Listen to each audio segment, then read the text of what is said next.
بسم الله الرحمن الرحيم الحمد لله رب العالمين والصلاة والسلام على رسوله الكريم وعلى آله وصحبه ومن سار على نهجه إلى يوم الدين وسلم تسليما كثيرا أما بعد. ایک نیا موضوع شروع کریں گے، مساجد اور نماز پڑھنے کی جگہ کے مسائل، یعنی مسجدوں کا بیان اور جن جگہوں پہ نماز پڑھی جاتی ہے. تو اس سے آپ کو ٹائٹل سے معلوم ہو گیا ہوگا کہ نماز صرف مسجد میں نہیں بلکہ مسجدوں کے علاوہ بھی اور جگہوں پر بھی پڑھی جا سکتی ہے، اور انشاءاللہ اسی کی تفصیلات ہم دیکھیں گے اس ٹاپک میں. تو پہلا مسئلہ کیا ہے، یا 9 نمبر مسئلہ، امت مسلمہ کے لیے زمین بھر کو مسجد بنایا گیا ہے. امت مسلمہ کے لیے خاص طور پر اللہ تعالیٰ کا انعام، جس طرح کہ حدیث میں آپ پاتے ہیں جعلت الارض مسجدا وطہورا، کہ میرے لیے زمین کو مسجد بھی بنا دیا گیا ہے اور طہارت کا ذریعہ بھی، یعنی مٹی جو ہے اس سے ہم تیمم کر سکتے ہیں اور جہاں بھی نماز کا وقت ہو جائے وہیں پر نماز پڑھ سکتے ہیں. تو یہ معنی ہے زمین کو مسجد بنانے کا، کہ اگر مسجد کو آپ کو اس طرح کی بنی مل جاتی ہے تو ٹھیک ہے، مسجد نہیں بھی ہے، جنگل صحرا کوئی بھی جگہ ہے، تو اللہ نے مسلمانوں کے لیے خصوصی طور پر یہ انعام کیا ہے کہ جہاں بھی نماز کا وقت ہو جائے آپ وہیں پر نماز پڑھ سکتے ہیں. اور یہ اس امت کی یا رسول کریم صلی اللہ علیہ وسلم کو جو خاص چیزیں ملی ہیں خصوصیات میں سے ہیں، اسپیشل آپ کو جو دی ہوئی اللہ کی چیزیں تھیں ان میں سے. سابقہ قوموں ایسا نہیں تھا، سابقہ قوموں کے لیے تھا کہ اپنی عبادت گاہ میں جا کے عبادت کریں، بس ماہر نہیں. لیکن آپ صلی اللہ علیہ وسلم کو اللہ تعالیٰ نے جو خاص چیزیں دی ہیں کہ پوری روئے زمین کو مسجد بنا دیا، اور اسی طرح روئے زمین کو مٹی کو طہارت کا ذریعہ بنا دیا. پانی مل گیا تو ٹھیک ہے، ورنہ تیمم کر لیں. ایما رجل من امتی ادرکتہ الصلاۃ فلیصلی، تو میری امت کے لوگوں کو جہاں بھی نماز کا وقت ہو جائے وہ وہیں پر نماز پڑھیں. یہ پہلا مسئلہ ہمارا. اس کے بعد مسجد بنانے کی ترغیب، کہ مسجد بنانے کی کیا فضیلت ہے، آپ نے کیا اس کے لیے ابھارا ہے، مسلمانوں کو اس کے لیے انسپائر کیا ہے. 10 نمبر مسئلہ میں ام المؤمنین عائشہ رضی اللہ تعالیٰ عنہ فرماتی ہیں امر رسول اللہ صلی اللہ علیہ وسلم ببناء المساجد فی الدور وان تنظف وتطیب، کہ نبی کریم صلی اللہ علیہ وسلم نے محلوں میں، ٹاؤن، محلہ یعنی ٹاؤن، اس میں مسجدیں بنانے کا حکم دیا، یعنی ہر محلے میں، ہر آبادی میں مسجد ہو، اور یہ بھی کہ ان مسجدوں کو صاف ستھرا اور خوشبودار رکھا جائے.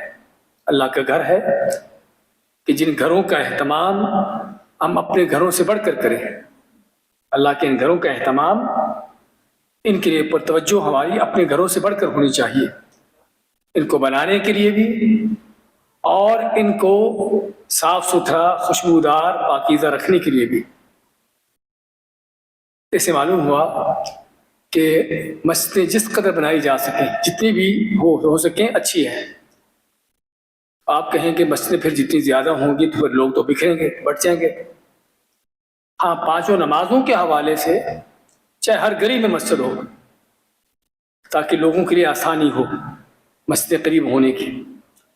لیکن جمعے کی نماز کے حوالے سے اصل یہ ہے کہ یعنی مسجد ایسی جگہ پر ہو جہاں پر سبھی لوگ آ سکیں.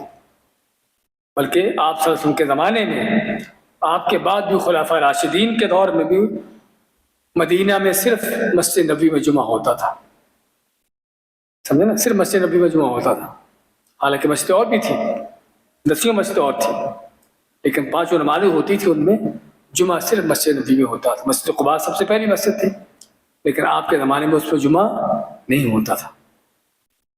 تو جمعہ کے لیے چاہیے کہ ایسی جامع مسجد ہو یعنی پوری آبادی کے لیے جو ایک ہی ہو، کہ جہاں ہاں اگر زیادہ شہر بڑا ہو لوگوں کے لیے وہاں پر جانا مشکل ہو تو پھر دوسری مسجد بنانا، لیکن 5 نمازوں کے لیے چاہے ہر گلی میں مسجد ہو جائے تو اچھی بات ہے.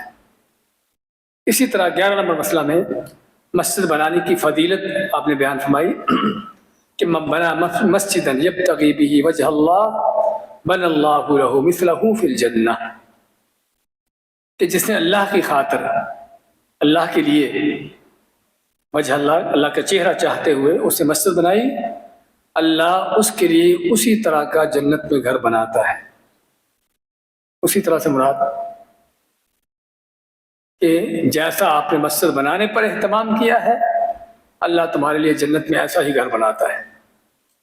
حتیٰ کہ دوسری ایک حدیث میں آتا ہے کہ چھوٹی سی مسجد بھی چاہے کیوں نہ ہو، اللہ اس کے لیے جنت میں گھر بناتا ہے۔ اور یہ کوئی شک نہیں کہ بہت بڑی فضیلت ہے، کیونکہ جنت میں گھر بننے کا تقاضا کیا ہے کہ جنت میں جانا۔ ہاں، جو جنت میں جائے گا نہیں اس کو گھر بنانے کا فائدہ کیا، سمجھے نا؟ تو جنت میں گھر بننا ہی اس بات کی خوشخبری ہے کہ اس کا جنت میں جانا۔ تو اس لیے مسجد بنانے کا اہتمام ہونا چاہیے۔ اور لیکن مسجد بنانے کے حوالے سے تھوڑی بات کرتے چلے جائے کہ مسجد کون سی بنائے۔ ہمارے ملکوں میں طرح طرح کے جماعتیں ہیں، فرقے ہیں، گروہ بندیاں ہیں۔ بعض مسجدیں ایسی ہیں کہ جہاں پر قرآن و حدیث کے خلاف شرک و بدعات کی تعلیم دی جاتی ہے۔ آپ اچھی طرح جانتے ہیں ان چیزوں کو۔ تو کیا ایسی مسجدیں بنانے میں تعاون کرنا چاہیے؟ کوئی شک نہیں کہ ایسی مسجد کے بنانے میں تعاون کرنا حقیقت میں بدعات، شرک کو پھیلانے میں تعاون ہے۔ اس لیے مسجد بنانے کا اہتمام ہونا چاہیے، اس پر توجہ دینی چاہیے، لیکن اس میں سب سے بنیادی چیز جو مد نظر ہو، یہ دیکھا جائے کہ مسجد جو بن رہی ہے وہاں پر کیا ہوگا۔ کیا اللہ کی توحید، قرآن و سنت کی تعلیمات، یا اس کے معاملہ کہیں الٹ تو نہیں ہوگا؟ یہ بڑی اہم چیز ہے، کیونکہ ہمارے ہاں بہت سے لوگ نیکی کی رغبت میں، نیکی کا جذبہ ہوتا ہے، لیکن جذبے پر کنٹرول نہیں ہوتا۔ بھی ٹھیک ہے، نیکی کے کام ہے۔ آپ صلی اللہ علیہ وسلم کے زمانے میں ایک مسجد بنی تھی مدینہ میں، آپ نے اس مسجد کو جلایا، اس کو گرا کر جلانے کا حکم دیا۔ کیا نام اس مسجد کا؟ مسجد درار۔ مسجد تھی وہ بھی مسجد ہی تھی، لیکن جب پتہ چلا کہ اس مسجد کے پیچھے غلط مقاصد ہیں تو آپ نے اس مسجد کو گرا کر جلانے کا حکم دیا۔ نہ دیکھا جائے کہ مسجد ہے یہ تو اللہ کا گھر وہ ہے کہ جہاں پر توحید، سنت کی بات ہوتی ہے۔ یہ بڑی اہم بات ہے جس میں ہم چاہتے ہیں کہ توجہ دی جائے۔ تو مسجد بنانے کا اہتمام ہونا چاہیے، لیکن جہاں پر توحید و سنت کی، قرآن و سنت کی تعلیمات، اس کے مطابق نمازیں، اس کے مطابق عبادت ہو سکیں۔ 12 نمبر مسئلہ میں اللہ کے نزدیک بہترین جگہ مسجد ہے۔ اللہ کے ہاں سب سے اچھی جگہ زمین پر کون سی ہے؟ مسجد ہے۔ اس کے بارے میں آپ کا فرمان ہے احب البلاد الی اللہ مساجدها، اللہ کے ہاں سب سے پسندیدہ جگہ مسجدیں ہیں۔ وابغض البلاد الی اللہ اسواقها، اور سب سے بدترین جگہ اللہ کے ہاں جن کو اللہ تعالیٰ سب سے زیادہ ناپسند کرتا ہے وہ کون سی ہیں؟ وہ بازار ہیں۔ اس کا معنی کیا ہے کہ مسجد اللہ کو سب سے زیادہ پسندیدہ جگہ ہے۔ آپ نے اگر یہ فرمایا ہے تو فرمانے کا مقصد کیا ہے؟ ہمیں ترغیب دلانا ہے کہ کس طرح سے ہمارا مسجدوں کے ساتھ تعلق ہو، اپنے اوقات کو مسجدوں میں گزارنا، جہاں تک ممکن ہو مسجد سے تعلق رکھنا۔ آپ نے اگر ترغیب دی ہے اس چیز کے لیے دی ہے، مسجد کی یہ فضیلت بیان کرنے کا کہ اللہ تعالیٰ کے ہاں سب سے پسندیدہ جگہ مسجد ہے، تو اس کا معنی کیا ہے کہ مسلمان کا مسجد سے کیسا تعلق ہو۔ اور قیامت کے دن جن 7 لوگوں کو اللہ تعالیٰ سایہ عطا فرمائے گا جب کسی چیز کا سایہ نہیں ہوگا، اس میں ایک کون ہے؟ رجل قلبہ معلق بالمساجد، کہ وہ شخص بھی کہ جس کا دل مسجد کے ساتھ لگا ہوا ہے، کہ جب بھی موقع ملتا مسجد میں آتا ہے، نماز سے پہلے مسجد میں آ جاتا ہے، نماز کے بعد دیر تک مسجد میں بیٹھتا ہے، اور بھی اگر اس کو موقع ملتا ہے اپنا وقت مسجد میں گزارنے کی کوشش کرتا ہے۔ کوئی شک نہیں کہ اللہ کا گھر، نیکی کرنے کا موقع، برائی سے آدمی دور رہتا ہے۔ اور سب سے بدترین اللہ کے ناپسندیدہ جگہ کون سی ہیں؟ بازار ہیں۔ بازار کیوں بدترین ہیں؟ بازار میں تو انسان کی ضرورت کے مطابق خرید و فروخت ہے، بدترین کیوں ہے؟ کیونکہ اس میں جھوٹ، دھوکے، فراڈ چلتے ہیں۔ اسی طرح اور بھی طرح طرح کی برائیاں طرح طرح کی اور بھی برائیاں، خصوصاً آج کے دور میں، یعنی طرح طرح کی بے حیائی کے منظر، بےہودگی کے منظر، ایسی چیزیں، اور یہ کہ یہ وہ دنیا ہے کہ جو انسان کو اس کی آخرت سے دور کر رہی ہے، دنیا کی دوڑ۔ اس لیے آپ نے یہ آپ کا بیان کرنے کا مقصد بازاروں کے حوالے سے کہ صرف اگر سب سے غلط جگہ ہے، اللہ کے ہاں ناپسندیدہ جگہ ہے، تو بازار میں کسی ضرورت کے لیے جاؤ، ضرورت پوری کرو اور نکلو۔ بازاروں میں دل لگانا، ہم بعض لوگوں ان کا دل ہی بازار میں جا کے لگتا ہے۔ بعض لیبر کے لوگوں کو دیکھنا، چھٹی کا دن ہوتا ہے جمعے کے دن، ایسے منہ اٹھا کے بازار نکل جائیں گے، خریدنا کچھ نہیں ہوتا، کوئی دکان کا اس کا دماغ خراب کیا، کوئی اپنا خراب کیا، اور اس کے بعد 2-3 گھنٹے آتے ہیں بازار سے تھکے ہوئے، نہ کوئی خریدا نہ کوئی بیچا، صرف بازار میں دل لگانے کے لیے۔ بازار میں دل جو ہے مسلمان کا نہیں لگتا۔ اس لیے نہ مرد ہو یا عورتوں کو تو اور بھی اس سے بڑھ کر ضرورت ہے اس سے دور رہنے کی، لیکن جو مردوں کو حکم ہے خرید و فروخت کرنے کا، اس چیز کی اپنی ضرورت کے تحت جا سکتے ہیں، لیکن یہ جانتے ہوئے کہ یہ جگہ اللہ کے ہاں ناپسندیدہ ہے۔ 13 نمبر مسئلہ میں مسجد کی صفائی اور دیکھ بھال کرنا نبی کریم صلی اللہ علیہ وسلم کی سنت ہے۔ اس حوالے سے ام المؤمنین عائشہ کی حدیث ہے کہ نبی کریم صلی اللہ علیہ وسلم نے مسجد کے قبلہ کی دیوار پر تھوک یا رینڈ دیکھا۔ تھوک رینڈ ہوتا ہے بلغم وغیرہ، کسی نے وہاں پر تھوک دیا تو اللہ کے نبی صلی اللہ علیہ وسلم نے خود اس کو صاف کیا۔ نبی صلی اللہ علیہ وسلم کا خود اس کو صاف کرنا کس بات کی دلیل ہے کہ کس قدر یہ غلط چیز ہے کہ جو آپ اس کو برداشت نہ کر سکیں، بلکہ دوسری حدیث میں آپ فرماتے ہیں کہ مسجد میں اس طرح کا کام کرنا گناہ ہے، یہ گناہ میں شمار ہوتا ہے۔ اللہ کے گھروں کو صاف ستھرا رکھنے کی ضرورت ہے، نہ کہ وہاں پر ایسی چیزیں ہوں۔ اس کے بعد 14 نمبر مسئلہ میں نمازی کے آس پاس کوئی ایسی چیز نہ ہو جس سے اس کی توجہ نماز سے ہٹ جائے۔ بڑا اہم مسئلہ ہے جس پر توجہ دینے کی ضرورت ہے کہ نمازی کے آس پاس، نہ مسجد میں نہ گھر میں، نہ مسجد کی دیواروں میں یا اس کے یعنی کہ آس پاس ماحول میں، اور نہ ہی آپ کے پہنے ہوئے کپڑوں میں، نہ ہی آپ جس جگہ پر نماز پڑھ رہے ہیں اس پہ، جائے نماز جس کو کہتے ہیں، یعنی کوئی ایسی چیز نہ ہو کہ جس کی طرف آپ کی توجہ جائے اور نماز سے توجہ ہٹ جائے۔ اس ضمن میں آپ صلی اللہ علیہ وسلم نے نماز پڑھی ایک ایسی چادر کے اندر کہ جس میں نقش و نگار تھا، کو بیل بوٹے تھے۔ تو جب آپ نماز سے فارغ ہوئے تو اپنے خادم کو کہا کہ یہ چادر جو ہے ابو جہم ایک صحابی تھے اس کو دے دو، اور اس کے پاس میری چادر ہے جو سادہ وہ لے آؤ۔ ظاہر معلوم یہ ہوتا تھا کہ اس صحابی نے آپ کو یہ چادر تحفہ کے طور پر دی تھی، آپ اس کا تحفہ اس کو واپس کر رہے تھے، کیونکہ کس وجہ سے؟ آپ نے آگے فرمایا کیونکہ اس چادر نے مجھے نماز سے مشغول کر دیا تھا، غافل کر دیا تھا۔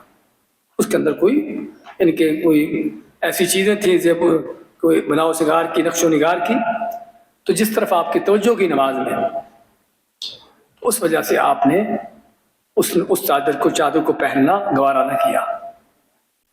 اسی طرح حضرت عائشہ کی حدیث میں آتا ہے کہ حضرت عائشہ نے ایک پردہ لٹکایا ہوا تھا، ایک چادر لٹکائی ہوئی تھی جس میں کوئی نقش و نگار تھے، تو آپ فرماتے ہیں کہ اس چادر کو یہاں سے ہٹا دو کہ اس کی تصویریں یعنی اس کے اندر جو نقش و نگار ہے اس نے میری نماز میں خلل پیدا کیا ہے۔ اس حدیث سے کیا پتہ چلا؟ ان حدیثوں سے کہ نمازی کو چاہیے کہ اس کے آس پاس کوئی بھی ایسی چیز نہ ہو کہ جس میں نماز کی طرف سے توجہ ہٹ کر اس طرف جائے۔ نہ مسجد کی دیواروں پر جو ہمارے نقش و نگار کر دیتے ہیں، نہ کپڑے آپ کے، نہ جائے نماز۔ اور جائے نمازوں کو دیکھیے آج کل کیا کیا اس پر نقش و نگار ہوتے ہیں، لیکن آپ کہیں گے کہ ہم نقش و نگار کو دیکھنے کا ہمارے پاس ٹائم نہیں ہوتا۔ ہم ویسے اتنے مشغول ہوتے ہیں نماز کے اندر بھی کہ ان نقش و نگار کی طرف توجہ جاتی نہیں، اور بہت سی سوچیں ہوتی ہیں۔ حال تو ہمارا یہی ہے کہ نقش و نگار پر توجہ اس کی جائے جس کی اور سوچیں نہ ہو، لیکن ہمارے ہاں تو اور ایسی سوچیں فکر ہوتی ہیں کہ نقش و نگار کو دیکھنے کا ٹائم نہیں ہوتا۔ تو علی کل حال ان حدیثوں سے کیا ہم کو ملتا ہے کہ نماز پر کس قدر توجہ دینے کی ضرورت ہے، کہ نماز کے اہم ترین جو آداب ہیں اس میں سے ایک کیا ہے کہ نماز کو خشوع و خضوع سے پڑھنا، توجہ سے پڑھنا، اہتمام سے پڑھنا، کہ آپ کو پتہ ہو کہ میں اللہ کے سامنے، رب العالمین کے سامنے کھڑا ہوں، آپ کیا دعائیں کر رہے ہیں، اللہ سے کیا مانگ رہے ہیں، اللہ کی کیا تعریفیں ذکر کر رہے ہیں، اس پر توجہ ہو۔ اصل یہ چیز ہے۔ تو ہر وہ چیز چاہے وہ ظاہری ہو، اس طرح کے نقش و نگار، دیواریں، کپڑے، یا فکر سوچے، ان چیزوں سے اپنے آپ کو نکالنے کی ضرورت ہے۔ اس لیے تکبیر تحریمہ کون سی ہے؟ جب آپ نماز شروع کرتے ہوئے اللہ اکبر کہتے، تحریمہ اس کو کیوں کہا؟ کیونکہ اس تکبیر کے ساتھ آپ نے دنیا جہان کی ہر چیز کو اپنے اوپر حرام کر لیا، حرام کر لیا، سمجھے نا؟ نماز کی حرمت، چیزوں سے اپنے آپ کو دور کر لینا، تو واقعی ہی یہ حقیقت ہمارے سامنے ہونی چاہیے۔ تو اس لیے نماز میں انسان کی توجہ ہو، اور نماز میں کوئی ایسی چیز نہ ہو کہ جو اس کی توجہ ہٹائے۔ اسی مسئلہ میں آگے، اسی وجہ سے مساجد میں نقش و نگار کرنے سے منع کیا گیا ہے۔ مسجد سادہ ہونی چاہیے، کسی طرح کے اس میں نقش و نگار، کوئی بیل بوٹے، کوئی اس طرح کی چیزیں، کوئی ڈیکوریشن، ایسی چیزیں کرنا منع ہے۔ اسی ضمن میں سے حدیث ہے آپ صلی اللہ علیہ وسلم کی کہ جب تم اپنی مسجدوں میں نقش و نگار کرنا، یعنی ڈیکوریشن کرنا، اور قرآن کی زیب و زینت، قرآن کی ڈیکوریشن کرنا شروع کر دو گے تو اسی میں تمہاری تباہی ہوگی۔ اب کو کہے گا کہ مسجدوں میں ڈیکوریشن کرنا تو اچھی چیز نہیں کیا؟ اگر اپنے گھروں کی ڈیکوریشن کرتے ہیں تو یہ تو اللہ کے گھر ہے، اس میں تو اس سے بڑھ کر ہونا چاہیے۔ ہم کہیں گے کہ یہ عبادت کی جگہ ہے، عبادت کی جگہ ہونے کے لیے ضروری ہے کہ اس میں عبادت کرنے والے کی توجہ عبادت پر ہو، کوئی ایسی چیز نہ ہو کہ جو اس کی عبادت سے اس کو ہٹائے، نہ ایسی آوازیں، نہ ایسے کوئی منظر، کوئی سین، کوئی ایسی چیز نہ ہو کہ جو اس کی توجہ عبادت سے ہٹائے۔ تو اس لیے آپ نے جو تباہی کا بیان کی، اسی وجہ سے قرآن کریم اللہ کا کلام ہے، کہ اللہ کی کتاب ہے، بہت عظیم، سب سے دنیا کی عظیم ترین کتاب ہے، کوئی شک نہیں، اس سے محبت، عقیدت، اس کا احترام، عزت ہونی چاہیے۔ لیکن ڈیکوریشن، بڑے مزین کرنا قرآن کو، اس طرح کی چیزیں کرنے سے منع کیا گیا ہے۔ اور دوسری حدیث میں آپ فرماتے ہیں لا تقوم الساعة حتى يتباهى الناس في المساجد، اس وقت تک قیامت قائم نہ ہوگی جب تک لوگ مسجدوں پر فخر کرنا شروع نہ کر دیں۔ مسجدوں پر فخر کرنے کا معنی کہ میں نے اتنی بڑی مسجد بنائی ہے، دوسرا کہا ہے میں تم سے بڑھ کر اتنی بڑی بنا دی۔ اب مسجد بڑی ہو ضرور، لوگوں کی ضرورت کے مطابق، کوئی شک نہیں، لیکن بڑی اونچی، بہت بڑی بلڈنگیں بنانا اور ان کو بڑے ڈیکوریشن سے بنانا، ایسی چیزیں کرنا غلط ہے، اور یہ بدعتی لوگوں کی نشانی ہے۔ آپ دیکھ لیجیے آج اپنے ملکوں میں یا مختلف جگہوں پر، آپ بدعتی لوگوں کی مسجدوں میں داخل ہو گئے نا، طرح طرح کے رنگ، ڈیکوریشن، کیسے جیسے کسی میوزیم میں آگے ہو یا کوئی ایسی جگہ پہ آگے ہو، جیسے لوگوں کو یہاں پر ساری چیزیں دکھانے کے لیے ہیں، عبادت کے لیے نہیں۔ جبکہ نبی کریم صلی اللہ علیہ وسلم کی مسجد کیسی تھی؟ کھجور کے تنے تھے جس سے ستون تھے، کھجور کے پتوں کی چھت تھی، اور پتھروں سے بنی ہوئی دیواریں تھیں۔ یہ تھی آپ کی مسجد۔ نیچے کینکر تھے، نیچے کینکر ہوتے تھے۔ یہ تھی آپ کی مسجد، یہ سادگی اس مسجد کی۔ تو ضرورت ہے ہمیں عبادت بھی اس طریقے سے کرنے کی جو نبی صلی اللہ علیہ وسلم کا ہے، اور عبادت گاہیں بھی، مسجدیں بھی اس طریقے سے بنانے کی جس طرح کہ آپ صلی اللہ علیہ وسلم کی سنت ہے۔ ٹھیک ہے، اللہ نے آج وسائل دیے ہیں کہ مضبوط بلڈنگیں بنانے کی، کر سکتے ہیں، لیکن یہ نہیں اس میں ڈیکوریشن کرنا، اس طرح کی چیزیں کرنا، یہ غلط چیزیں ہیں۔ 15 نمبر مسئلہ میں، مساجد میں کسی بدبودار چیز کا ہونا منع ہے۔ ایسی چیز جس میں کوئی اسمیل ہو، اچھی اسمیل نہ ہو، بری اسمیل ہو، بدبودار چیزیں، ایسی چیزوں سے منع کیا گیا۔ اس کے ضمن میں آپ کا فرمان ہے من اکل ثوما او بصلا فلیعتزل مسجدنا، وَلْيَقْعُدْ فِي بَيْتِهِ، کہ اگر کوئی آدمی لہسن یا پیاز کھا لے، لہسن پیاز جانتے ہیں نا کہ اس میں بدبو ہوتی ہے، اسمیل ہوتی ہے، کچا لہسن، مراد کچا لہسن یا کچا پیاز، آپ مانتے ہیں اگر کسی نے یہ کھایا ہو اور نماز کا وقت ہو جائے تو آپ مانتے کہ مسجد میں نہ آئے، اپنے گھر میں بیٹھے۔ اچھا، گھر میں بیٹھنے کا معنی کہ آپ اس کو نماز چھوڑنے کی اجازت دے رہے ہیں، یہ سزا ہے، یہ سزا ہے اس کے لیے کہ اس کو نماز جماعت سے محروم کیا جا رہا ہے کہ تجھے نماز جماعت پڑھنے کا حق نہیں ہے۔ کس وجہ سے؟ کہ منہ میں سمیل ہے۔ ہاں اگر سمیل ختم ہو جاتی ہے مشکل نہیں، بعض ایسی چیزیں ہیں کہ آپ لہسن یا پیاز استعمال کیا ہے لیکن اس کے کھانے سے سمیل ختم ہو جاتی ہے، لیکن عموماً منہ سے سمیل ختم ہوتی ہے، معدے سے اگر ہوا نکلے گی تو پھر آ جائے گی، سمجھے نا؟ اس لیے اصل یہی ہے کہ نماز کا وقت قریب ہو تو آدمی اس طرح کی چیزوں کا استعمال نہ کرے، کچا پیاز لہسن نہ کھائے کہ جس سے سمیل آئے۔ لیکن جس طرح عشاء کی نماز پڑھ لی ہم نے، اب فجر تک ایک لمبا وقت ہے، اگر کوئی اس وقت کھا لیتا ہے تو یقینی طور پر کافی حد تک سمیل بھی ختم ہو جائے گی، تو انشاءاللہ اس کا امکان نہیں ہوگا۔ یا صبح فجر کے بعد ظہر تک ایک لمبا وقت ہوتا ہے۔ کہنے کا مقصد یہ ہے کہ کسی ایسے وقت میں کچا پیاز لہسن نہ کھایا جائے جب آپ کو نماز پڑھنا ہو، مسجد میں آنا ہو، اور مقصد مسجد میں آنا ہے۔ اور حدیث میں آتا ہے کیونکہ مسجد میں فرشتے بھی ہوتے ہیں نمازیوں کے ساتھ، اور جن چیزوں سے لوگوں کو اذیت تکلیف ہوتی ہے اس سے فرشتوں کو بھی ہوتی ہے۔ اور دیکھیے آپ بعض اوقات کسی نے لہسن پیاز کھایا ہوتا ہے، کس قدر بدبو آتی ہے اور کس انداز سے آدمی اس کو تکلیف ہوتی ہے۔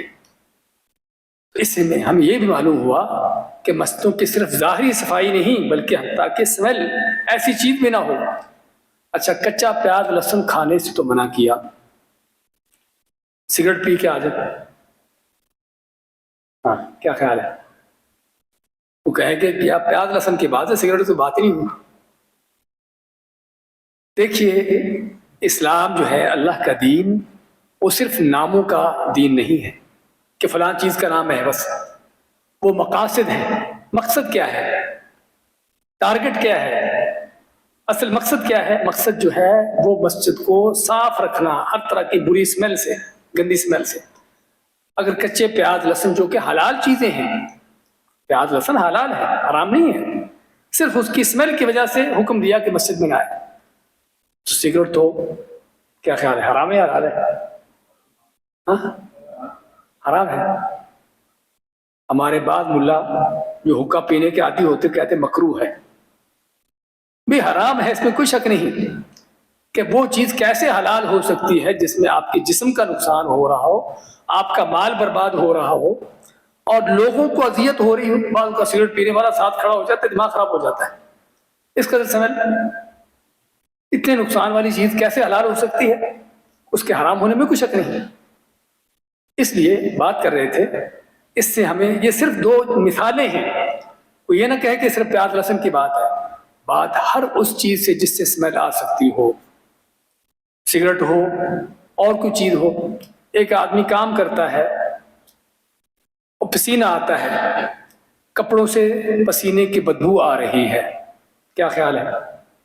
اس کا بھی حکم یہی ہے کہ نماز کے لیے اس کو چاہیے۔ اب کیا کہیں گے پھر نماز نہیں کیا پڑھے؟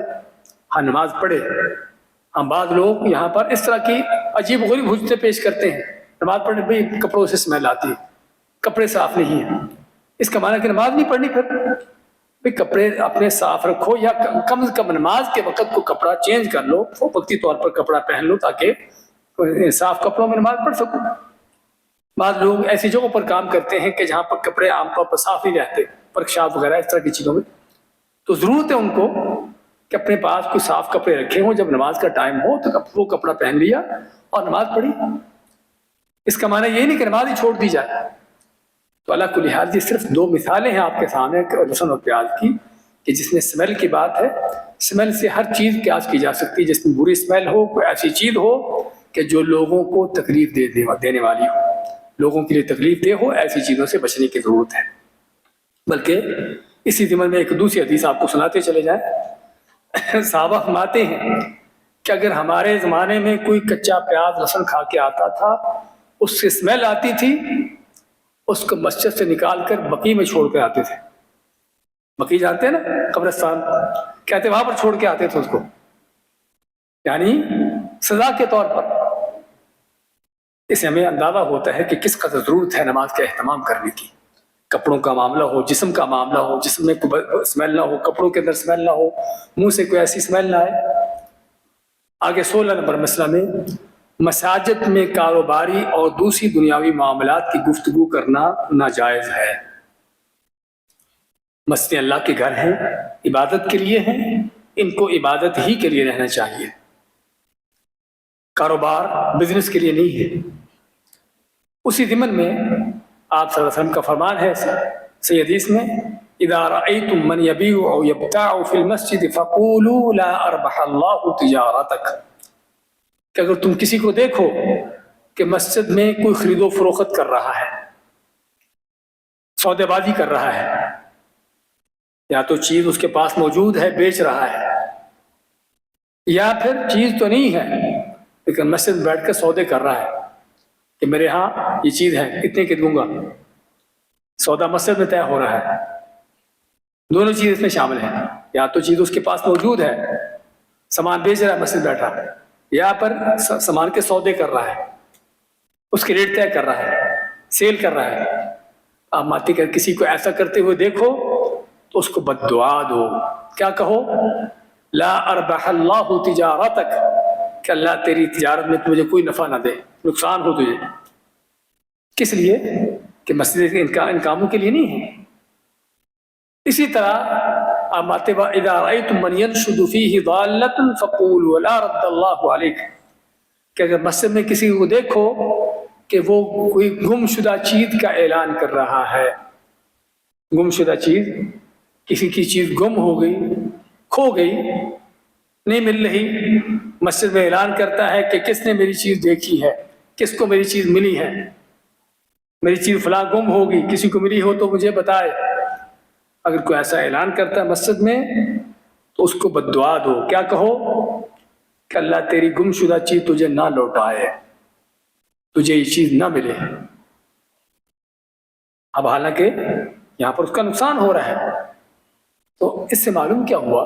دونوں چیزیں، کاروبار کے حوالے سے بھی، گم شدہ چیز کا اعلان کرنے کے حوالے سے بھی، اس سے معلوم ہوا کہ مسجدوں کے اندر ایسی چیزیں نہیں ہونی چاہیے۔ کاروباری باتیں، کاروبار کے معاملات، لین دین، اور اسی علماء کہتے ہیں کہ اگر کسی نے مسجد میں کسی چیز کا سودا کیا، لین دین کا، سیل کی چیز، اس کا یہ سودا حرام ہے، ناجائز ہے، شرعی طور پر وہ کینسل ہے، سمجھے نا، کینسل ہے، وہ اس کو پورا نہیں کیا جائے گا کیونکہ حرام ہے۔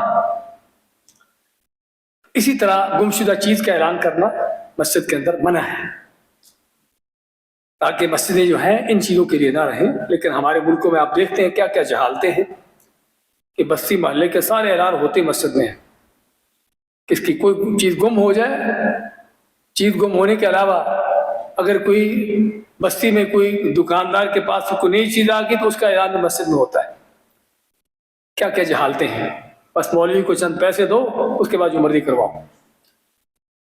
اچھا، اس کے بعد اسی مسئلہ میں آپ ماتے ہیں کہ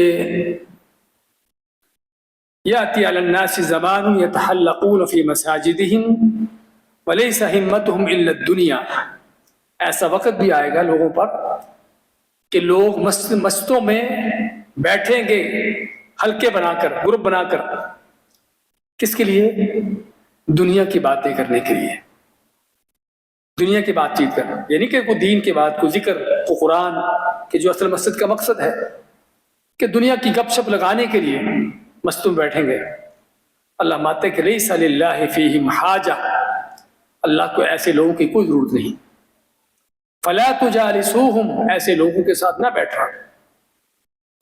اور آج یہ چیزیں یہاں پر ہی بعض عربوں کے اندر خصوصاً دیکھی جاتی ہیں، ہمارے لوگ بھی کرتے ہیں کہ مسجدوں کے اندر بیٹھ جاتے ہیں اپنی دنیاوی گپ شپ لگانے کے لیے، خاص طور بوڑھے بوڑھے ہوتے ہیں، مسجد کے اندر، ہاں مسجد کے بعض اوقات مسجد کے ساتھ کوئی مجلس ہے، اس طرح وہ الگ بات ہے، اس میں کوئی مشکل نہیں ہے، لیکن وہ بات ہو رہی مسجد کے اندر۔ اس لیے مسجدوں کے اندر اس طرح کے کاموں کے لیے بیٹھنا، دنیا کی گپ شپ لگانے کے لیے، ایسے کاموں کے لیے، یا اپنے کاروبار بزنس اس طرح کی چیزیں کرنے کے لیے، آپ مانتے ہیں کہ ایسے لوگ اللہ کے ہاں ناپسندیدہ ہیں، ان کا صرف مقصد دنیا ہے۔ آپ نے ایسے لوگوں کے ساتھ بیٹھنے سے منع کیا ہے۔ تو مسجد کا حق ہے کہ اس کا احترام کیا جائے، اس کی جو تقدس ہے اس کا خیال رکھا جائے۔ 17 نمبر مسئلہ کے اندر، عبادت کے لیے صرف 3 مسجدوں کا سفر کرنا جائز ہے۔ بڑا اہم مسئلہ ہے، ذرا توجہ سے دیکھیے اور سنیے۔ عبادت کے لیے، ہاں ویسے آپ دنیا کے کسی غرض مقصد کے لیے، کاروبار بزنس کے لیے جاتے ہو، جا سکتے، کہیں بھی جانا چاہتے ہو، اب لوگوں کو ملنے ملانے کے لیے جہاں جانا چاہتے ہو جا سکتے ہو، سیر و سیاحت کے لیے کہ جس میں کوئی غلط چیزیں نہ ہوں، حرام کام نہ ہوں، جا سکتے ہو۔ لیکن یہاں پر بات ہو رہی عبادت کی نیت سے، کہ آپ کا سفر عبادت کی نیت سے ہو، تو وہ صرف 3 جگہ ہیں جہاں پر عبادت کے لیے نیت سے سفر کر سکتے ہو، کہ جہاں پر آپ کا جانا عبادت ہے۔ وہ کون سی 3 جگہ ہیں؟ لا تشد الرحال الا الى 3 مساجد، مسجد الحرام ومسجد الاقصی ومسجدی ھذا۔ آپ مانتے ہیں کہ اگر لمبا سفر کرنا ہے اور نیکی ثواب کی نیت سے سفر کرنا ہے تو صرف 3 مسجدوں کے لیے، مسجد حرام یعنی بیت اللہ، اور مسجد اقصی، اور مسجدی ھذا، آپ مانتے کہ میری یہ مسجد یعنی مسجد نبوی۔ ان 3 مسجدوں کے لیے نیکی عبادت کے لیے سفر کرنا چاہیے، اور آپ کا وہاں پر جاتے ہوئے نیت ہو کہ میں یہ سفر کر رہا ہوں اور یہ نیکی کا سفر ہے، یہ عبادت کا سفر ہے، اور واقعی ہی آپ کا ان جگہوں پر جانا عبادت ہے، نیکی ہے، بذات خود سفر ہی نہیں عبادت ہے، وہاں پر جا کر عبادت کرنا تو وہ تو ایک بات کی چیز ہے نا، بذات خود سفر کرنا ہی عبادت ہے۔ اس سفر پر کو آپ جو خرچ ہو رہا ہے، آپ کی جو محنت ہو رہی، وہ ساری سفر آپ کا خرچ جو ہے اللہ کی راہ میں خرچ ہے، اللہ کی راہ میں صدقہ ہے، آپ کی جو محنت ہو رہی ہے اللہ کی راہ میں نیکی آپ کی لکھی جا رہی ہے۔ اس لیے ان 3 جگہوں پر جانا بذات خود عبادت ہے، اور وہاں پر جا کر مزید اللہ کی عبادت کرنا وہ ایک دوسری چیز ہے۔ لیکن ان 3 جگہوں کے علاوہ کسی اور جگہ عبادت کی نیت سے سفر کرنا، کہ فلاں جگہ پر جانا عبادت ہے، آپ مانتے کہ اس کی تم کو اجازت نہیں ہے، اس کی تم کو اجازت نہیں ہے۔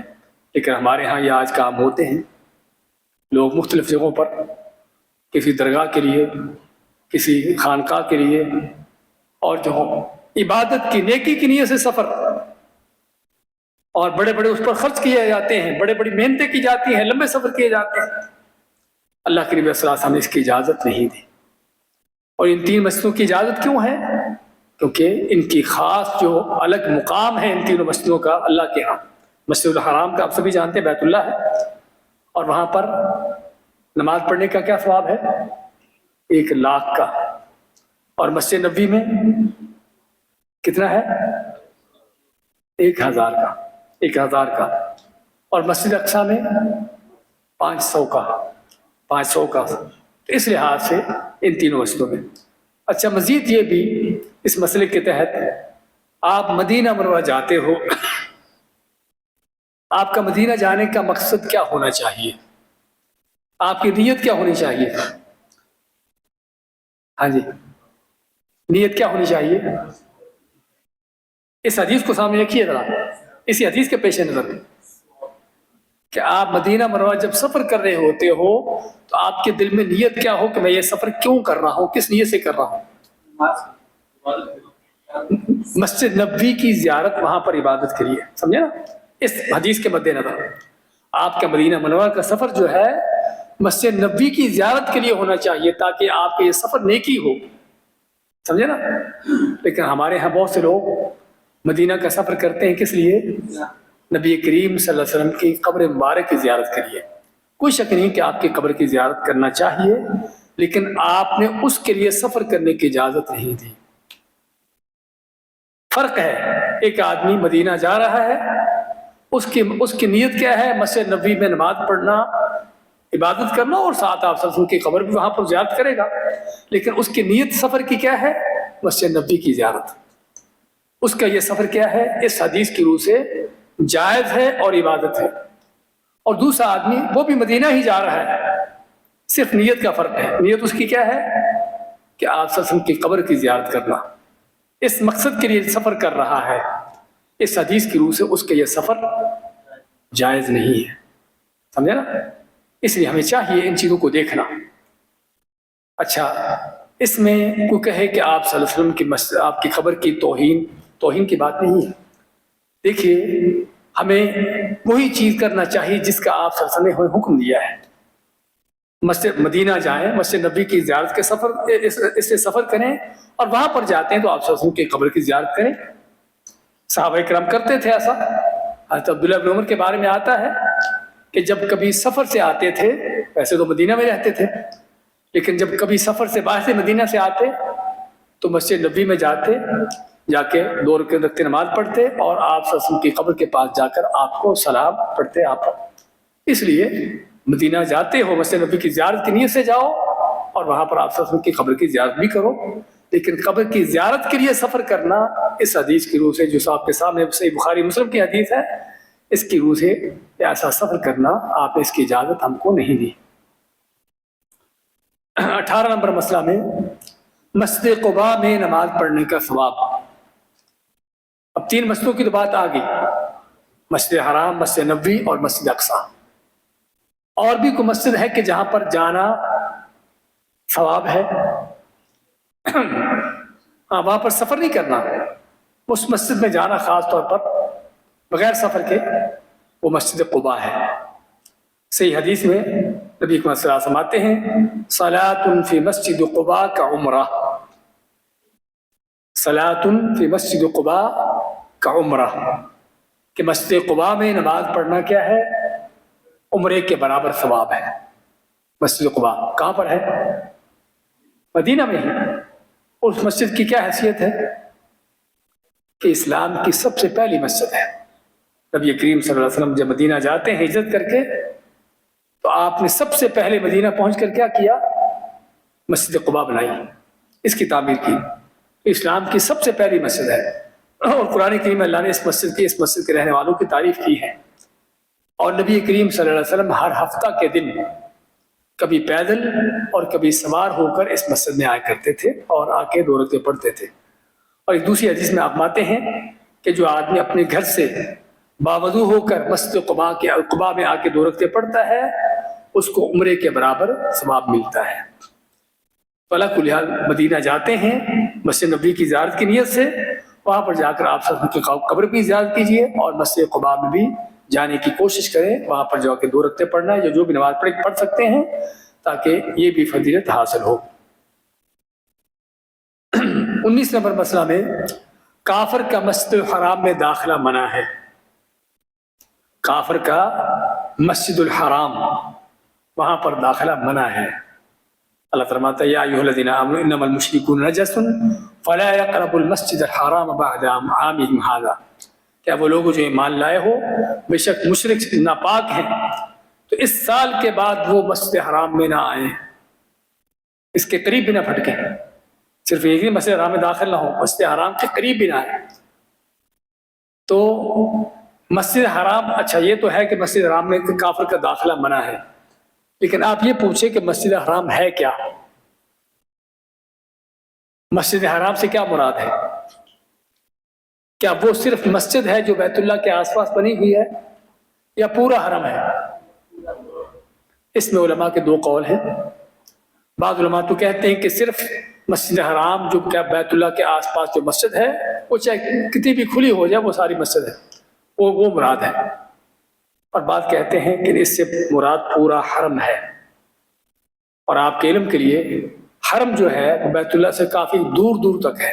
حرم کا علاقہ کسی طرف یعنی تقریباً 12-15 کلومیٹر تک بھی آتا ہے. حرم جو ہے بیت اللہ سے 12-15 کلومیٹر تک بھی دور اس کا علاقہ ہے. یہ سارا حرم کا علاقہ ہے. اور مکہ کا تقریباً اکثر و بیشتر حصہ جو ہے وہ حرم کے اندر ہے. مکہ کا، ہاں کچھ مکہ کی ابھی آبادی حرم سے باہر نکل گئی ہے، لیکن اکثر و بیشتر مکہ کا حصہ مسجد کے حرم کے اندر ہے، اور کچھ حرم کے مکہ سے باہر کا بھی میدانی علاقہ بھی حرم کا علاقہ ہے۔ علی کل حال حرم کی حدود واضح ہے۔ تو بعض علماء کہتے ہیں کہ پورا حرم ہی مسجد الحرام ہے، پورا حرم ہی مسجد الحرام ہے جو بیان ہوا یہاں پر۔ تو اس پورے حرم کے اندر ہی کافر کا داخلہ منع ہے۔ اور اس کا ایک یہ بھی فائدہ آپ کے علم کے لیے کہ اس قول کے مطابق کہ پورا حرم ہی اگر مسجد الحرام ہے تو آپ جہاں بھی نماز پڑھو گے آپ کو لاکھ کا ثواب ملے گا۔ ہاں کوئی شک نہیں کہ بیت اللہ کے پاس پڑھو گے تو زیادہ نیکی اجر ہے، لیکن اس قول کے مطابق پورے حرم میں جہاں بھی نماز پڑھو گے جس مسجد میں بھی آپ کو لاکھ کا ثواب ملے گا۔ تو یہ ہے مسجد الحرام کے ساتھ خاص، یعنی ذرا غور سے دیکھیے کہ کافر کا داخلہ خاص طور پر جو منع ہے کہاں پر؟ صرف مسجد الحرام یا حرم میں۔ اس کے علاوہ عام مسجدوں میں، اس مسجد میں، یا حتیٰ کہ مسجد نبوی میں بھی اس سے منع نہیں کیا گیا۔ ان مسجدوں میں کافر کا داخلہ منع نہیں کیا گیا۔ کافر داخل ہو سکتا ہے، لیکن علماء کہتے ہیں کہ مسلمانوں کی نگرانی میں، مسلمانوں کے انڈر، کہ تاکہ مسجد کی کوئی بے ادبی نہ کرے، مسجد کی بے حرمتی نہ کرے، مسجد کے اندر ایسا کام نہ کرے کہ جو غلط ہو۔ تو یعنی کسی فرض کرو آپ کو کوئی ٹیکنیشین چاہیے کافر، الیکٹریکل کام، کسی کام کے لیے، تو آپ کسی اس کو لا سکتے ہو، آپ کی نگرانی میں وہ کام کرے، تو اس کو اکیلے نہ چھوڑا جائے تاکہ مسجد کی کوئی بے حرمتی نہ کرے۔ اسی طرح کافر اگر عورتیں ہیں تو پردے کے اندر ہوں، پردے کے اندر ہوں، یعنی کہ بالکل یعنی کہ ان کے جو انداز ہوتے ہیں اور یعنی کہ ایسی چیزیں نہ ہوں۔ اس کی دلیل کیا ہے؟ دلیل یہ ہے کہ مسجد نبوی میں کئی واقعات میں، ایک نہیں دسیوں واقعات ہیں کافروں کا مسجد نبوی میں آنا اور نبی صلی اللہ علیہ وسلم سے ملنا، آپ کے ساتھ بیٹھنا، بات چیت کرنا۔ اسی میں ایک واقعہ ذکر کیا گیا ہے کہ کافروں کا ایک سردار ثمامہ بن اسال، اس کو پکڑا گیا، پکڑ کے اس کو مسجد نبوی میں باندھا گیا، اور 3 دن تک مسجد نبوی میں بندھا رہا، 3 دن تک۔ تو اس سے کیا معلوم ہوتا ہے کہ مسجد الحرام کے علاوہ باقی مسجدوں میں کافر داخل ہو سکتا ہے، لیکن مسلمانوں کی نگرانی میں، کہ تاکہ مسجد کی بے ادبی، بے حرمتی نہ کرے۔ مسجد میں معمولی قسم کے جائز کھیل کھیلے جا سکتے ہیں۔ مسجد عبادت کی جگہ ہے، لیکن معمولی قسم کی ایسی چیزیں کہ جو یعنی کہ انجوائے کرنے کی، کوئی ریفریشمنٹ کی، اس طرح کی چیزیں، انٹرٹینمنٹ کی، وہ کی جا سکتی ہیں۔ اس کی دلیل کیا ہے؟ صحیح بخاری مسلم کی حدیث آپ کے سامنے ہے۔ حضرت عائشہ فرماتی ہیں کہ میں نے رسول کریم صلی اللہ علیہ وسلم کو دیکھا کہ آپ میرے لیے پردہ بنے ہوئے تھے اور میں مسجد میں حبشیوں کے کھیل کو دیکھ رہی تھی۔ عید کا دن تھا اور حبشی تھے کچھ مسجد میں نیزوں کے ساتھ کھیل رہے تھے، بغیر کسی شور شرابے کے، بغیر کسی ادھم مچانے کے۔ تو میں نیزوں کے ساتھ کھیل رہے تھے، تو آپ نے خود حضرت عائشہ کو کہا کیا دیکھنا چاہتی ہو؟ آپ آگے سامنے کھڑے ہو گئے، حضرت عائشہ پیچھے کھڑی ہوگی اور فرماتی کہ میں ان کا کھیل دیکھتی رہی۔ اس سے معلوم ہوا ایسے کھیل جس میں کوئی شور شرابہ نہ ہو، مسجد کی بے حرمتی کا کوئی انداز نہ ہو، سمجھے نا، ایسی کی معمولی قسم کی چیزیں مسجد میں اگر کی جائے تو اس کی اجازت ہے۔ اور اس سے ہمیں معلوم ہوتا ہے کہ اسلام دین ہے کس چیز کا؟ لوگوں کی جو رغبتیں ہیں، خواہشات کے ساتھ چلنے کا، بشرطے کہ وہ رغبتیں، خواہشات غلط نہ ہوں۔ اب اس طرح کی چھوٹے موٹے کھیل، بچے ہیں فرض کرو، کوئی ان کے ساتھ کو آپ اس طرح کا پروگرام کریں، وہ کر سکتے ہیں۔ بڑوں کے ساتھ بھی بلکہ اس طرح کی چیز کی جا سکتی ہے۔ تو اسلام جو ہے لوگوں کے یعنی کہ ایسا دین نہیں کہ بھئی تم بالکل یہ نہیں کر سکتے، وہ جن چیزوں کے اندر شرعی طور پر کوئی جواز ہے اس کے کرنے کی، اس میں اجازت دی گئی ہے، ہم اس میں کسی طرح کی سختی نہ کریں۔ آگے 21 نمبر مسئلہ میں بڑا اہم مسئلہ مسجدوں کے حوالے سے کہ حمام، قبرستان اور اونٹوں کے باڑے میں نماز پڑھنا منع ہے۔ حمام کیا ہوتا ہے؟ Wash room. ہمارے ہاں عام طور پر یہی سمجھا جاتا ہے۔ پرانے زمانے میں حمام جو ہے وہ جگہ تھی جہاں پر عام طور پر نہاتے تھے، غسل کرتے تھے۔ آج بھی آپ دیکھو کہ گرم حمام ہوتے ہیں نا، گرم حمام وہ کیا ہوتے ہیں؟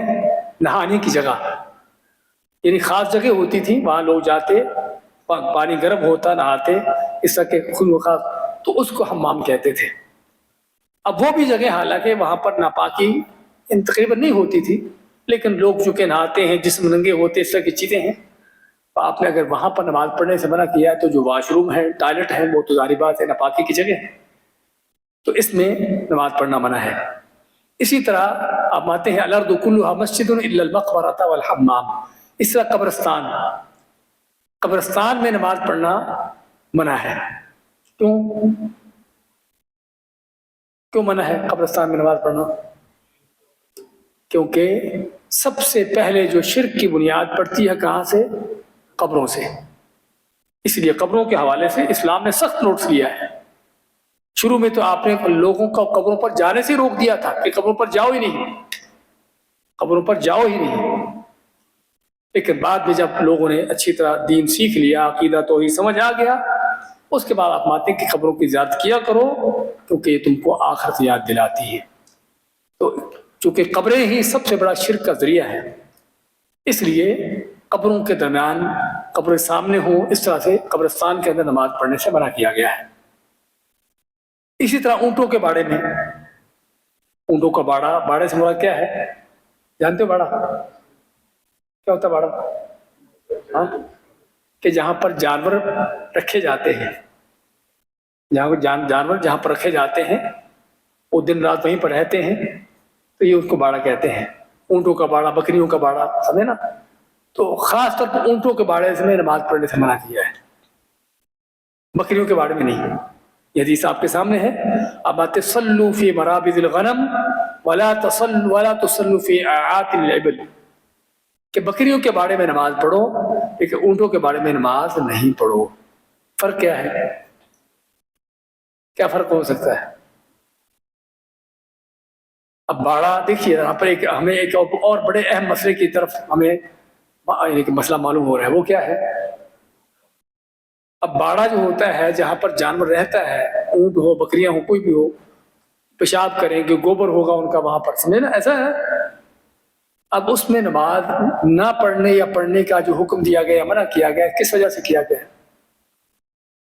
حالانکہ بکری بھی حلال ہے، اونٹ بھی حلال ہے تو دونوں حلال، پھر فرق کیوں ہے؟ فرق یہ ہے کہ اونٹوں کے حوالے سے خاص طور پر جو منع کیا گیا ہے، ایک حدیث میں آتا ہے کہ اونٹ کے اوپر شیطان ہوتا ہے، اور ایک حدیث میں بلکہ یہ بھی آتا ہے کہ اونٹوں کو جنوں سے پیدا کیا گیا ہے۔ جنوں سے مراد یعنی ان کے اندر شیطانی مادہ ہوتا ہے۔ اور اونٹوں کے بارے میں جانتے ہیں لوگ جن کا ایسے واسطہ یا معلومات ہیں کہ بڑا وہ یعنی کہ بغض رکھنے والا جانور ہے، کسی کے ساتھ اس کی دشمنی ہو جائے نا تو چھوڑتا نہیں جب تک بدلہ نہ لے، سمجھے نا؟ تو ویسے تیروا نہ کریے، سمجھے نا؟ تو بڑا انتقام مزاج جانور ہے، اس لیے اس سے نقصان ہونے کا خطرہ ہوتا ہے۔ آپ نے منع اس لیے کیا ہے، حالانکہ اونٹ بھی حلال ہے، بکری بھی حلال ہے، تو اونٹوں کے بارے میں نماز پڑھنے سے اس لیے منع کیا کیونکہ اس سے نماز پڑھنے والے کو کوئی نقصان ہو سکتا ہے۔ اور بکریوں کے بارے میں نماز پڑھنے کی اجازت دی، کیوں؟ کہ عام طور بکری اس طرح کہ اس سے نقصان ہونے کا خطرہ نہیں ہوتا۔ لیکن آپ کہیں گے وہاں پر تو ان کے گوبر پیشاب ہے، اس کا کیا ہوگا؟ اس کا پھر کیا حکم ہے؟ کیونکہ جہاں پر گوبر پیشاب ہوگا وہ تو پھر ظاہری بات ہے جگہ کیسی ہوگی، وہ پاک ہے نہ پاک ہے؟ ذرا سوچ کے بتائیے، دلیل دینا ہوگی۔ ہاں دیکھیے یہ حدیث ہی اس بات کی دلیل ہے کہ آپ بکریوں کے باڑے میں نماز پڑھنے کی جو اجازت دے رہے ہیں، حالانکہ وہاں پر ان کے گوبر پیشاب ہے، اگر وہ ناپاک ہوتے تو کیا نماز پڑھنے کی اجازت ملتی؟ ہمارے ہاں بعض لوگ کہتے ہیں کہ ان جانوروں کے گوبر پیشاب ناپاک ہے، لیکن مجھے کوئی ایسی حدیث نہیں ملی کہ جس میں ان کے ناپاک ہونے کی دلیل ہو۔ یہ حدیث آپ کے سامنے ہے، کہ جس میں آپ اس میں نماز پڑھنے کی اجازت دے رہے ہیں. اونٹوں کے حوالے سے یہاں پر تو نماز پڑھنے سے منع کیا، لیکن بعض لوگ آئے بیمار ہو گئے مدینہ میں، آپ نے ان کو کیا حکم دیا کہ جہاں پر یعنی کہ صدقے کے اونٹ تھے وہاں پر جائیں، ان اونٹوں کا پیشاب اور دودھ پیئیں. صحیح بخاری کی حدیث ہے، علاج کے طور پر. اور اگر ناپاک ہوتا تو کیا پینے کی اجازت دی جاتی ہے؟ ویسے ایک چیز جو ہے آپ کو گندی لگتی ہے، اچھی نہیں لگتی، وہ الگ چیز ہے. یہاں پر ایک اہم مسئلہ میں چاہتا ہوں معلوم کریں کہ بعض اوقات میں سمجھتا ہوں کہ چیز گندی ہے، اچھی نہیں ہے، مجھے وہ چیز اچھی نہیں لگتی. کسی چیز کا اچھا لگنا یا نہ لگنا اس کے پاک یا ناپاک ہونے کی دلیل نہیں ہے. پاکی ناپاکی شرعی حکم ہے. کس چیز کا پاک ہونا یا ناپاک ہونا یہ شرعی حکم ہے، سمجھے نا. جس طرح حلال و حرام شرعی حکم ہے نا، جس طرح اونٹ حلال ہے گدھا حرام ہے، شرعی حکم ہے نا. کوئی کہے کہ گدھا کیوں حرام ہے؟ کیا فرق ہے گدھے کے اندر اونٹ کے اندر؟ وہ بھی گھر میں چارہ کھاتا ہے، حلال چیزیں کھا رہا ہے، اور گائے بھینس بھی وہی کھا رہی ہے. فرق کیا دونوں کے اندر؟ فرق یہ ہے کہ اللہ نے اس کو حلال کیا، اس کو حرام کیا، سمجھے نا. جس طرح حلال و حرام شرعی حکم ہے، ایسے ہی پاکی ناپاکی بھی شرعی حکم ہے. میں کسی چیز کو گندا سمجھتا ہوں، اچھا نہیں سمجھتا، وہ الگ بات ہے، لیکن اس کو میں یہ نہیں کہوں گا کہ گندی چیز ہے تو اس کا مطلب کہ ناپاک ہے. کوئی شک نہیں کہ گوبر پیشاب گندی چیزیں ہیں، لیکن یعنی شرعی حکم کیا ہے کہ کون سے ناپاک ہیں کون سے پاک ہیں. ہاں کسی حرام جانور کے گوبر پیشاب کیا ہے؟ ناپاک ہے، ناپاک ہے. لیکن حلال جانوروں کے جو جانور کھائے جاتے ہیں ان کے گوبر پیشاب ناپاک ہونے کی کوئی دلیل نہیں ہے، لیکن دلیل اس کے برعکس ہے. اللہ کل حال اس حدیث سے پتہ چلا کہ اونٹوں کے بارے میں نماز پڑھنے سے منع کیا گیا ہے، اور وجہ جو بتائی ہے کہ وہ اس میں جو نقصان ہونے کا خطرہ ہوتا ہے. آگے 22 نمبر مسئلہ لیں کہ ہم نے قبروں کے بارے میں ذکر پڑھا ہے کہ قبرستان میں نماز پڑھنے سے منع کیا گیا ہے. قبروں کے پاس نماز پڑھنا، ایک تو ہے قبرستان میں نماز پڑھنا، ایک ہے قبر آس پاس ہو. پھر وہاں پر اس حوالے سے ام عائشہ فرماتی ہیں کہ رسول کریم صلی اللہ علیہ وسلم جس بیماری میں فوت ہوئے، جب آپ بیمار تھے، فوت ہونے کے قریب تھے، آپ نے کیا فرمایا؟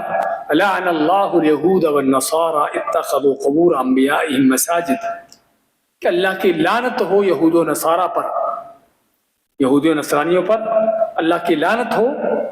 کس لیے؟ کہ انہوں نے اپنے نبیوں کی قبروں کو مسجدیں بنا لیا. قبر کو مسجد بنانے کا معنی کہ قبر کے پاس عبادت کرنا، وہ کام جو مسجد میں ہونا چاہیے قبر کے پاس کرنا، کہ وہاں پر بیٹھ کر کوئی سجدے کرنا، کوئی نمازیں پڑھنا، کوئی چلے کاٹنا، کوئی وظیفے کرنا، کہ جو کام مسجد میں ہونے چاہیے وہ کام قبر کے پاس کرنا، یہ ہے قبر کو مسجد بنانا. اس سے معلوم ہوا کہ کسی قبر کے پاس نماز پڑھنے سے منع کیا گیا، بلکہ ایسا کرنے والوں پر لعنت ڈالی گئی ہے، ایسا کرنے والوں پر لعنت ڈالی گئی ہے. اسی طرح آگے اسی قبروں کے حوالے سے اگلا سوال بھی کہ جس مسجد میں قبر ہو اس میں نماز پڑھنے کا حکم. یہاں پر تو شاید آپ کو نہیں ملے گی، آپ کے ملکوں میں عام ملیں گے. آپ کو مسجد میں داخل ہوں گے تو مسجد میں قبر ہے، اب اس میں نماز پڑھیں یا نہ پڑھیں، اور اگر نماز پڑھی تو حکم کیا ہوگا نماز کا؟ یہ مسئلہ بڑا اہم، ذرا دیکھیے. جس مسجد میں قبر ہو اور اس میں نماز پڑھنے کا حکم یہ ہے کہ اگر وہ قبر سامنے ہو، آپ ادھر نماز پڑھ رہے ہیں، قبر آپ کے سامنے ہے، یا یہ مسجد اس قبر کی وجہ سے قبر پر یا اس کے آس پاس بنائی گئی ہے، یعنی قبر کی مناسبت سے مسجد بنی ہے. پہلے سے قبر تھی، کسی نیک ولی بزرگ جو بھی اس کو کہہ لیجئے، اور اس کی وجہ سے اس کی وہ مسجد بنی ہے، قبر کی وجہ سے مسجد بنی ہے. چاہے مسجد کا قبر مسجد کے اندر آ جائے یا قبر کے پاس مسجد بن جائے، آس پاس آگے پیچھے دائیں بائیں، سمجھے نا. ایسی مسجد میں نماز نہیں ہوتی. کیوں نہیں ہوتی؟ کہ اس مسجد کی بنیاد ہی قبر کی وجہ سے رکھی گئی ہے، شرک پر رکھی گئی ہے. اس مسجد کی بنیاد ہی شرک پر رکھی گئی ہے. دلیل کیا ہے اس مسجد میں نماز نہ ہونے کی؟ اللہ فرماتا ہے لا تقم فیہ ابدا. مسجد ضرار جس کی اب بات کر رہے تھے نا، جو منافقوں نے بنائی تھی، اللہ نے کیا فرمایا کہ آپ کبھی بھی اس میں نماز پڑھنے کے لیے کھڑے نہ ہو. کیوں؟ کہ اس مسجد کی بنیاد ہی غلط ارادوں سے رکھی گئی ہے. وہ مسجد بنائی ہی غلط ارادوں کے تحت ہے، کفر پھیلانے کے لیے، لوگوں کے اندر فرقے بازی انتشار پیدا کرنے کے لیے. تو اللہ ماتے کہ کبھی بھی تم اس مسجد میں کھڑے نہ ہو. اس کا مطلب کہ اگر مسجد کی بنیاد ہی شرک پر رکھی گئی ہے، کسی شرک کی بنیاد پر، تو ایسی مسجد میں نماز نہیں ہوتی. یہ ایک مسئلہ ہے کہ اگر قبر سامنے ہو یا مسجد قبر کی وجہ سے بنی ہو تو اس میں نماز نہیں ہوتی. لیکن اسی طرح دوسری حدیث بھی آپ سن لیجیے. آپ کا مانگ کہ لا تجلسوا علی القبور ولا تصلوا الیہا. ہم نے کہا کہ اگر سامنے قبر ہو تو نماز نہیں ہوتی.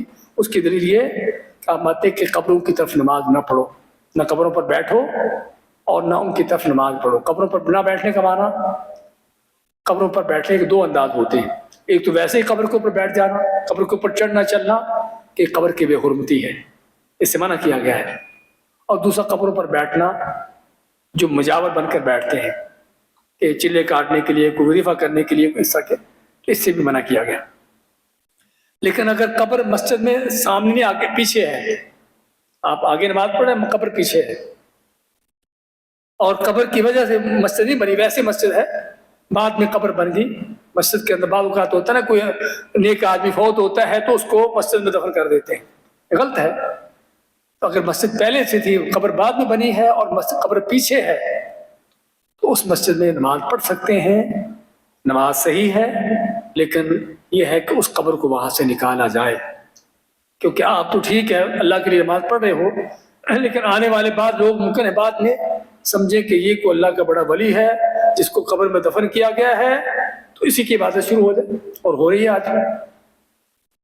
اسی لیے اسلام نے ہر وہ راستہ بند کیا ہے کہ جو کسی وجہ سے بھی کسی مسلمان کو شرک کی طرف لے جائے. تو اللہ کل حال یہ بڑا اہم مسئلہ ہے جس کو دوبارہ ہم دہراتے ہیں. ایک منٹ، مسجد نبی کی بات بھی کرتے ہیں کہ اگر قبر جو ہے اس پر مسجد بنی ہے، قبر کی وجہ سے مسجد بنی ہے، تو اس میں نماز نہیں ہو سکتی. لیکن اگر مسجد پہلے سے تھی، بعد میں قبر بنا دی گئی اور قبر پیچھے ہے آگے نہیں، تو اس میں نماز پڑھ سکتے ہیں، نماز ہو جائے گی. لیکن ایسی قبر کو نکالنا چاہیے. بھائی نے فوراً سوال کر دیا مسجد نبی کے حوالے سے، اور واقعی سوال ٹائم پہ کیا ہے. تو مسجد نبی میں آپ صلی اللہ علیہ وسلم کی قبر ہے، کیا خیال ہے نا؟ مسجد کے اندر ہے.